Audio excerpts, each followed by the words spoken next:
तो चलिए दोस्तों, केसारी लाल यादव जी के नए गाने का टीजर लॉन्च हो चुका है। आज हम इसी टीजर के बारे में आप लोगों से बात करने वाले हैं इस वीडियो में। तो वीडियो को लास्ट तक देखते रहें और जो लोग भोजपुरी बुढ़ हंगामा चैनल को अभी तक सब्सक्राइब नहीं किए हैं वो लोग सब्सक्राइब कर लीजिए।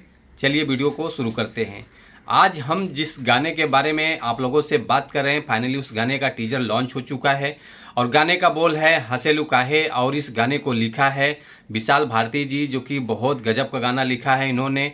और इस गाने के म्यूजिक डायरेक्टर हैं आर्या शर्मा जी, जो कि बहुत काफ़ी अच्छा गाना का म्यूजिक इन्होंने दिया है। म्यूजिक गाने के हिसाब से बहुत बढ़िया बना हुआ है। और आप लोगों को इस वीडियो में डांस करते हुए नज़र आने वाली हैं एक्ट्रेस अंकिता पांडे जी, जो कि बहुत काफ़ी अच्छा गाना है और डांस परफॉर्मेंस बहुत ज़बरदस्त है इस वीडियो में। और बात कर लेते हैं साथ ही साथ में गाने के रिस्पॉन्स के बारे में, जो कि 50,000 व्यूज़ आ चुका है अभी तक और लाइक आया है 8,100 और कमेंट आया है 486।